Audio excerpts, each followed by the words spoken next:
All right, this news just breaking moments ago. Fox News has obtained photos of one of the Somali illegal immigrants wrapped up in the Minnesota fraud scandal, posing with several high-profile Minnesota Democrats, including Congresswoman Ilhan Omar and Governor Tim Walz. Oh! The man pictured is Abdul Dahir Ibrahim. He entered the country in 2000 and has had an order for removal since 2004.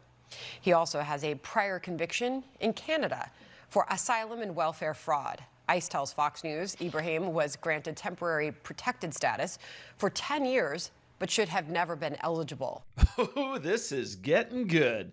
The failed vice presidential candidate to Harris, Tim Walz, is really feeling the screws tighten on him these days with this fraud accusation growing legs and looking like a major scandal for him. We're going to start in Minnesota, where a scandal is engulfing Democratic Governor Tim Walz. And we have to start with acknowledging the dogged reporting of Christopher Rufo on this. He broke the story, and he's forcing the mainstream media to follow it. The situation involves fraud across multiple sectors of the Minnesota state government, with taxpayer money winding up in some truly horrendous hands. It begins with the state's Medicaid Housing Stabilization Services, or HSS, which allows for Medicaid funding to be used for housing. Now, when it started in 2020, the cost of this was $2.1 million.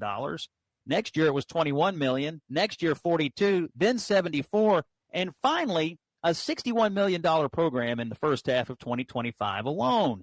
The program was shut down on August 1st of this year due to at least 77 payments having credible allegations of fraud.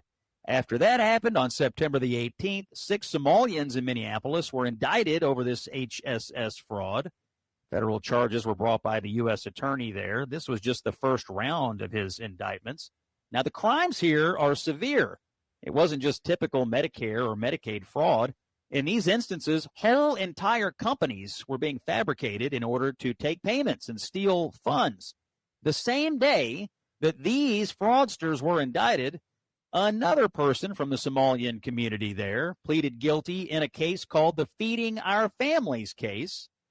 Feeding Our Families was a nonprofit primarily run by people in the Somali community in Minneapolis. They embezzled $250 million of relief hunger funds. This was one of the largest of the COVID-era fraud schemes. Just 6 days after this round of indictments went down, another one was served, this time for a woman named Asha Farhan Hassan, also from Minneapolis. She was involved in a $14 million fraud against the state. Now, here's what she would do: approach families in the community and have their children registered into autism therapy services, regardless if they had autism or not. Parents who took part in that scheme were given monthly kickbacks of somewhere between $300 and $1,500. Between 2018 and 2023, autism claims to HSS in Minnesota went from $3 million to start to a whopping $400 million. Providers went from 41 providers to 328 providers in the same period. Many of these were new centers for autism treatment. So there's all this fraud to the tune of hundreds of millions of dollars, all sorts of indictments. And you're probably asking yourself, where did all this money go? If only it were as simple as fancy cars and expensive jewelry, but it's not. It looks like it may have wound up in the hands of terrorists. Al-Shabaab, to be exact. That Al-Shabaab, the Al-Qaeda offshoot. So you had Somalis embezzling money from American taxpayers. The money is being sent back to Somalia, and there it's winding up in the hands of terrorists. In 2023, about $1.7 billion wound up back in Somalia of U.S. taxpayer money. What does this all mean politically? Well, for starters, Tim Walz continues to be one of the worst governors in America. That's true. Congratulations to Gavin Newsom for being off the hook for now. This is truly, truly some of the worst stuff that we have ever seen out of state government. Walz turned a blind eye to all of it.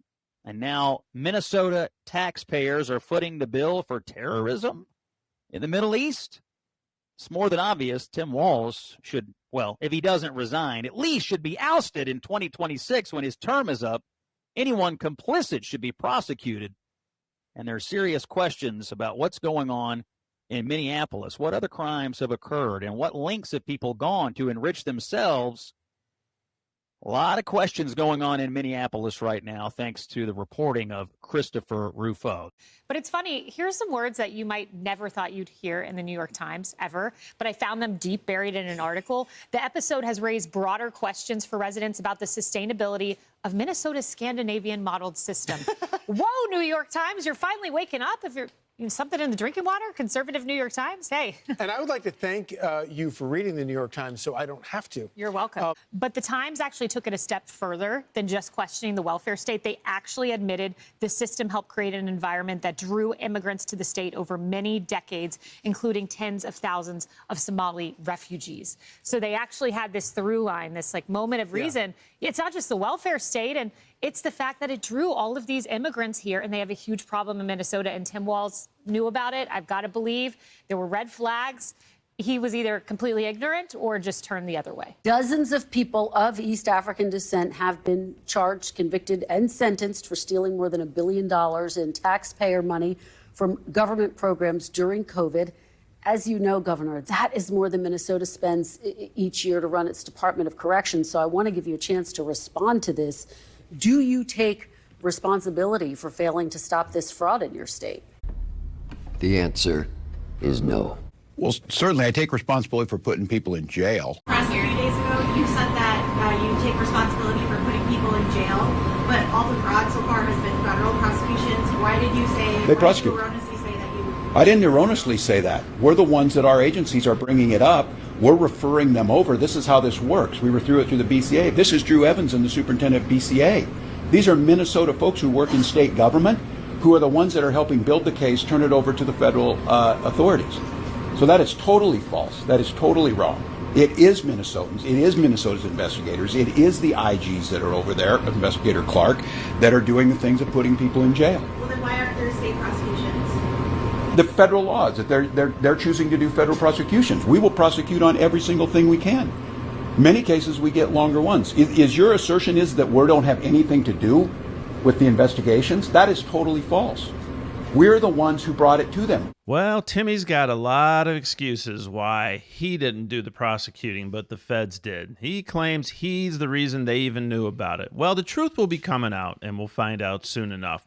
Just like he found out soon enough after the election that this was the reason that people did not want he or Harris in charge. Walz admits he felt confident going into Election Day, excited about what might come after a grueling 3-month campaign that ultimately ended with a decisive loss to Republican Donald Trump and his running mate, J.D. Vance. It felt like at the rallies, at the things I was going to, the shops I was going in, that the momentum was going our way. And it obviously wasn't at the end of time. So yeah, I was a little surprised. I thought we had a positive message, and I thought the country was ready for that. I think we're going to have to understand what type of leadership do they want. We were pledging to be inclusive. We were pledging to bring people in.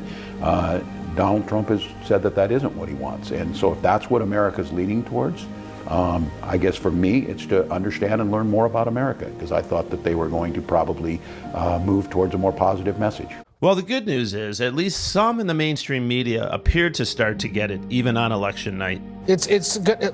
If you look at all this, the fact that they couldn't win women, the fact that they couldn't hold on to their Latino coalition, there's going to be a big reckoning about whether or not there was too much discussion about that over the last several years. Yes. I know. So, Ed, what is a lesson, do you think, for the Democratic Party from what happened in 2016 to what is happening today in 2024? I mean, what are the lessons here? Well, they were identity politics. Right. Missed the mark on selling your economic agenda?